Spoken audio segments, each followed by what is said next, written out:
علی بھائی پاکستان اگلے 100 سال ترقی کی طرف بڑھتا ہوا نظر نہیں آ رہا.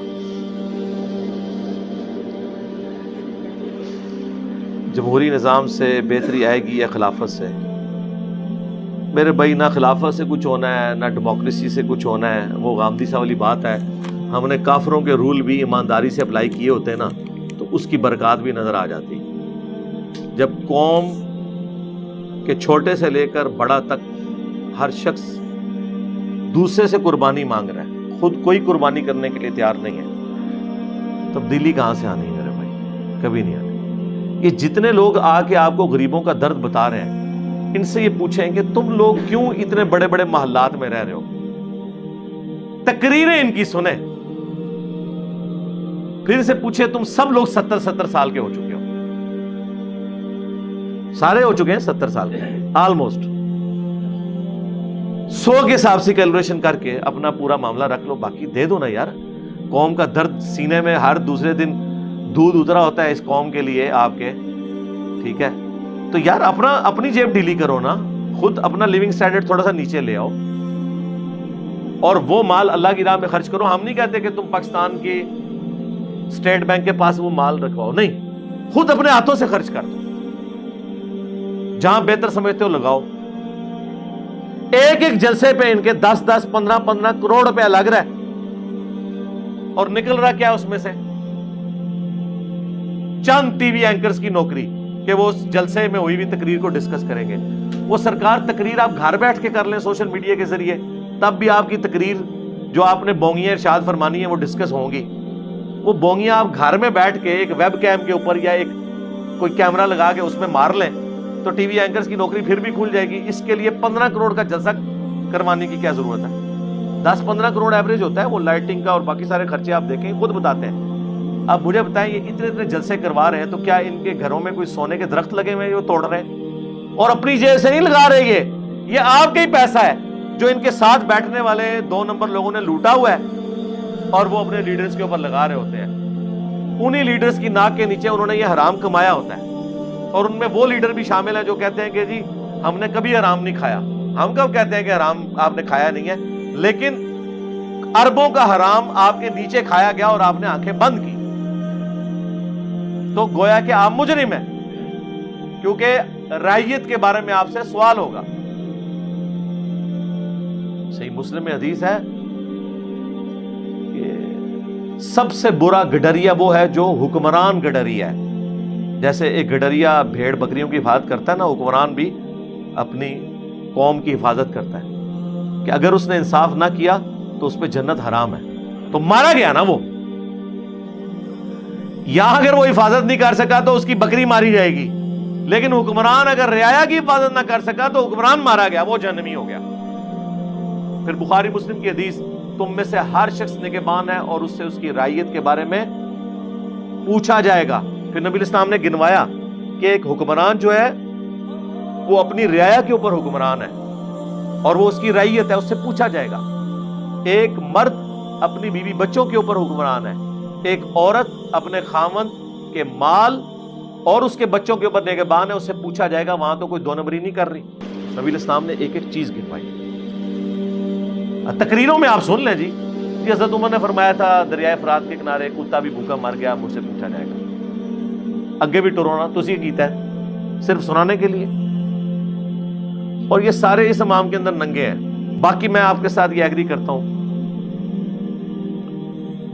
کہ فرسٹ ٹائم مجھے اب یہ لگ رہا ہے کہ شاید پاکستان مستقبل قریب, شاید میں اپنی زندگی میں بات کروں گا, مجھے نہیں لگتا کہ یہ دوبارہ سے جس لیول تک کینسر پھیلا ہے یہ ریکوری ہوگی. اس کے پیچھے ریزن یہ ہے, میرے منہ میں خاک, اللہ نہ کرے کہ ایسا ہو, لیکن ظاہر ہے جب کوئی مریض وینٹیلیٹر کے اوپر چڑھ جاتا ہے اس کے بعد اگر ڈاکٹر آ کے آپ سے یہ کہیں کہ یار یہ اب میڈیکلی آلموسٹ 5% اس کا دماغ چل رہا ہے, کچھ عرصے بعد تو اس کی ڈیتھ ہو جائے گی, وینٹیلیٹر سے ہم ہٹا لیں گے, تو ظاہر ہے وہ آپ ڈاکٹر کو آپ یہ تو نہیں کہتے کہ بندہ تو مارتا ہے, ہر بندے نے مرنا ہے. پاکستان کے ساتھ جو کچھ 70 سالوں میں اشرافیہ سے لے کے نیچے تک لوگوں نے کیا, اس کا اینڈ رزلٹ یہی نکلنا تھا. بچپن سے ہر بندہ ایک